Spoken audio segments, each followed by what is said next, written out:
Hello बच्चों, let's read the question. Question says, what is meant by vulcanization of rubber? Why is rubber vulcanized? Give an important application of vulcanized rubber. Right? आपको vulcanization of rubber बताने क्या होता है? Rubber vulcanized क्यों होती है? And important application क्या होती है vulcanized rubber की ये आपको बतानी है. So बच्चों सबसे पहले हमें इस क्वेश्चन का आपका की कॉन्सेप्ट जो है वो हमें देखना होगा. सो की कॉन्सेप्ट आपका लाइक करेगा कि हमें ये पता होना चाहिए कि हमारे पास जो नेचुरल रबर होती है वो क्या होती है. राइट? अगर मैं बात करती हूँ देखो नेचुरल रबर की. नेचुरल रबर बेसिकली क्या होता है, ये एक नेचुरल पॉलीमर होता है जो पोजेस करता है इलास्टिक प्रॉपर्टीज. राइट? बेसिकली ये हमारे पास क्या होता है, ये एक इलास्टोमेरिक पॉलीमर होता है. ये it is your elastomeric polymer. Right? यहाँ पर क्या होता है कि इलास्टोमेरिक पॉलीमर्स में जो पॉलीमर्स चेंज होती हैं वो आपकी मतलब यहाँ पर जो पॉलीमर चेंज होती हैं वो आपकी हेल्ड होती हैं together by weak intermolecular forces. Right? Weak intermolecular forces से आपके पास जो चेन होती है वो आपकी टुगेदर क्या होती है, हेल्ड होती है यहाँ पर. फाइन. होता क्या है कि नेचुरल रबर जो होती है ये बेसिकली आपका एक लीनियर पॉलीमर होता है. किसका? आइसोप्रेन यूनिट का. आइसोप्रेन आपका होता है 2-मिथाइल 1,3 butadiene. Right? This is your isoprene unit. Clear? Natural rubber के बारे में आपको बताना चाहिए था कि ये बेसिकली क्या होता है, एक इलास्टोमेरिक पॉलीमर है held together by weak intermolecular forces. Polymer changes होती है वो basically weak intermolecular forces held together होती है और इसमें आइसोप्रीन यूनिट होती है आपकी 2-मिथाइल 1,3 ब्यूटाडाइन. फाइन. अब अगर मैं फर्दर यहाँ पे बात करती हूँ, ये तो नेचुरल रबर के बारे में हमने इसलिए जाना बिकॉज जो वल्कनाइजेशन ऑफ रबर होता है. फाइन. वल्कनाइजेशन ऑफ रबर की अगर मैं बात करती हूँ, ये इन्वॉल्व करता है हमारे पास नेचुरल रबर को. Clear?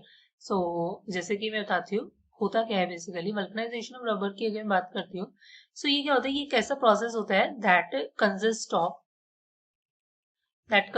Of heating a mixture of raw rubber that consists of heating a mixture of raw rubber with sulfur. Right? Sulphur के साथ हम क्या करते हैं, इस रो रबर को हीट करते हैं एंड एन एप्रोप्रिएट एडिटिव जो होता है वो बेसिकली इसमें आपका क्या होता है, ऐड होता है. Right? N appropriate additive eight a temperature range of. Clear? यहाँ पर भी हमारे पास क्या होता है, एक टेम्परेचर रेंज होती है between your 373 kelvin to 415 kelvin. Right? उसमें हम क्या करते हैं, एप्रोप्रिएट एडिटिव को ऐड करते हैं. As a result on vulcanisation से क्या होता है, हमारे पास बेसिकली यहाँ पर क्या होता है कि सल्फर की क्रॉस लिंक्स जो होते हैं वो बेसिकली आपके पास क्या होते हैं, क्रॉस लिंक्स जो होते हैं वो बेसिकली आपके पास क्या फॉर्म हो जाते हैं एट द रिएक्टिव साइट्स. जो हमारे पास रिएक्टिव साइट्स होती है उसमें सल्फर के क्रॉस लिंक्स जो होते हैं वो आपके क्या है, डेवलप हो जाते हैं. Right? At the reactive sites of the double bond basically of double bond. और एज अ रिजल्ट आपकी जो रबर होती है वो आपकी क्या हो जाती है, स्टिफन्ड. रबर जो होती है वो आपकी क्या होती है, स्टिफन्ड हो जाती है. ये बेसिकली क्या होता है, आपका वल्कनाइजेशन का प्रोसेस होता है जिसमें रो रबर और हमारे पास मिक्सचर रो रबर और सल्फर को हम हीट करते हैं. राइट? और एक प्रॉपर एडिटिव जो होता है, अप्रोप्रिएट एडिटिव को हम ऐड करते हैं at a temperature range between 373 kelvin to 415 kelvin. उसकी वजह से सल्फर के क्रॉस लिंक्स फॉर्म होते हैं at the reactive sides of the double bond और एज अ रिजल्ट हमारे पास जो होती है रबर स्टिफन्ड हो जाती है. फाइन.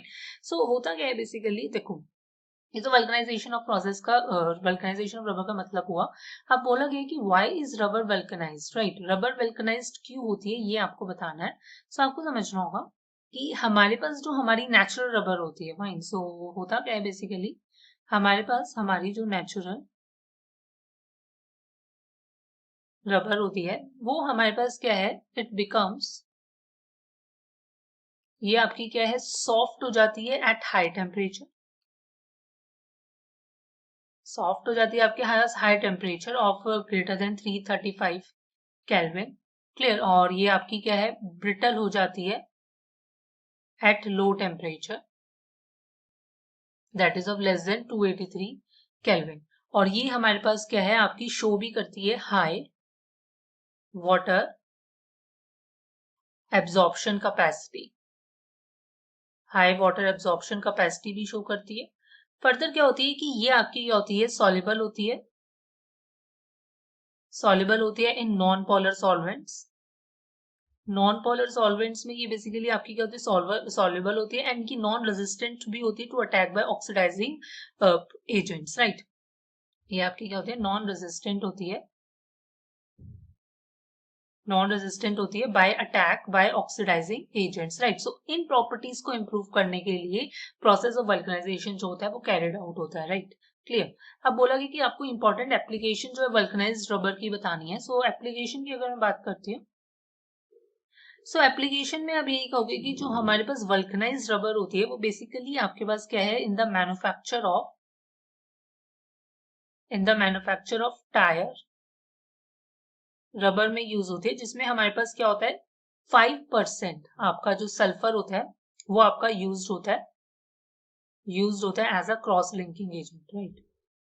5% सल्फर हमारे पास यूज होता है as a cross linking agent. Clear. So ये हमारे पास इंपॉर्टेंट एप्लीकेशन है। So I hope this is your final answer. Hope you understand it well. Best of luck. Thank you.